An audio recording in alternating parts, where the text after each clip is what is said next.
Picture this, a place of confinement, of echoing hallways and steel bars, a place where hope often dwindles. Now imagine the terror of facing not just human guards but also teeth. Sharp, relentless teeth. This is the horrifying reality for many incarcerated individuals in the United States. They live with the constant threat of attack dogs. Statistics paint a grim picture. Over the past 6 years, hundreds of incidents involving prison attack dogs have been reported.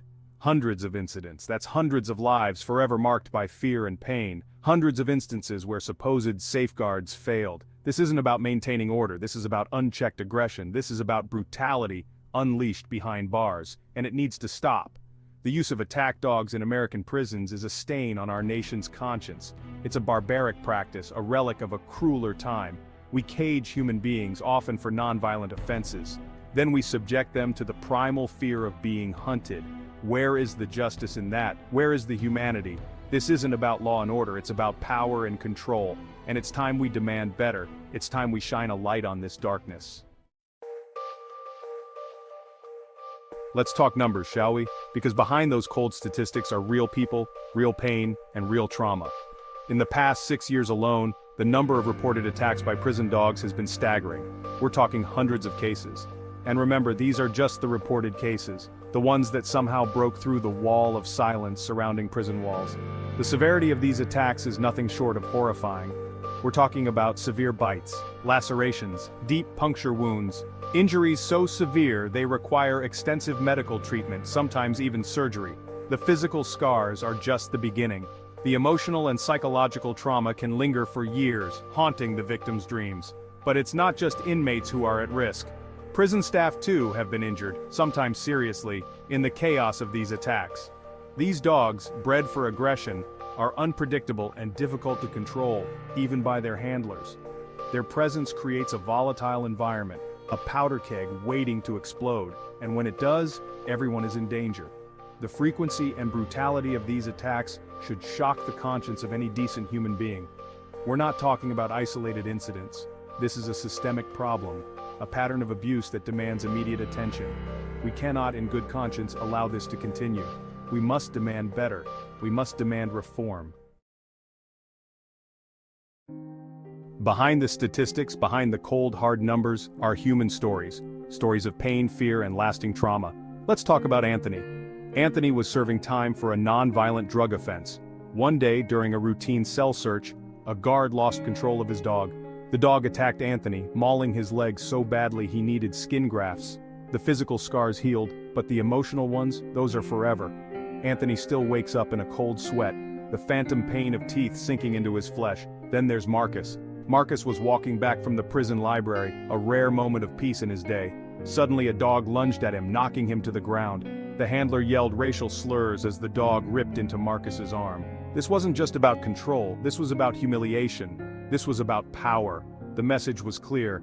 You are less than human. These stories are not isolated incidents, they are chillingly common. They illustrate the terror that permeates the lives of incarcerated individuals living under the constant threat of canine violence. We must listen to these stories. We must amplify their voices. We must understand that these are not just statistics, these are human beings. They deserve our compassion, they deserve our outrage, and most importantly, they deserve justice. Section 4. Echoes of a Dark Past. The historical stain of racial bias. The use of attack dogs in prisons is not a new phenomenon. It has a long and ugly history, deeply intertwined with racism and oppression. Think back to the civil rights era. Vicious dogs unleashed on peaceful protesters. Images seared into our collective memory. Images that should have filled us with shame. Images that should have taught us a lesson about the dangers of unchecked power. But history, it seems, has a nasty habit of repeating itself. Today, in our prisons, we see echoes of that dark past. The use of attack dogs disproportionately targets minority inmates. It's a tool of intimidation, a way to assert dominance and control over already marginalized populations. The legacy of racial injustice hangs heavy over this issue.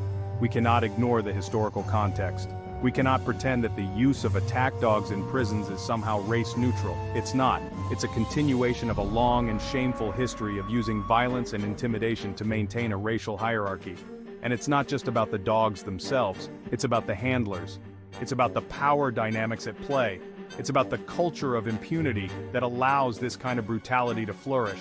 We need to acknowledge this history, we need to learn from it, and most importantly, we need to do better. Section 5, Unleashed Aggression, the toxic intersection of race and canine force. Let's be clear, the use of attack dogs in prisons is not a race-neutral practice, it's a practice steeped in a long and troubling history of racial bias. Time and time again we see these dogs disproportionately unleashed on black and brown bodies. Time and time again we hear stories of racial slurs being hurled during these attacks. These are not isolated incidents. This is a pattern that exposes a deeply ingrained system of racial prejudice. Imagine this, you're incarcerated, stripped of your freedom, your every move scrutinized. Now imagine the added terror of a dog, teeth bared, lunging at you while the handler hurls racial epithets. This isn't just about maintaining order, this is about degradation, this is about dehumanization. The use of attack dogs in this context is a blatant act of racial terror. It reinforces a power structure where people of color are seen as inherently dangerous, as less than human. It's a reminder of a time when dogs were used to hunt down enslaved people. It's a practice that has no place in a just and equitable society. We cannot address the issue of prison attack dogs without confronting the deeply rooted racism that fuels it. We must demand accountability, we must demand transparency, and we must demand an end to this brutal and discriminatory practice.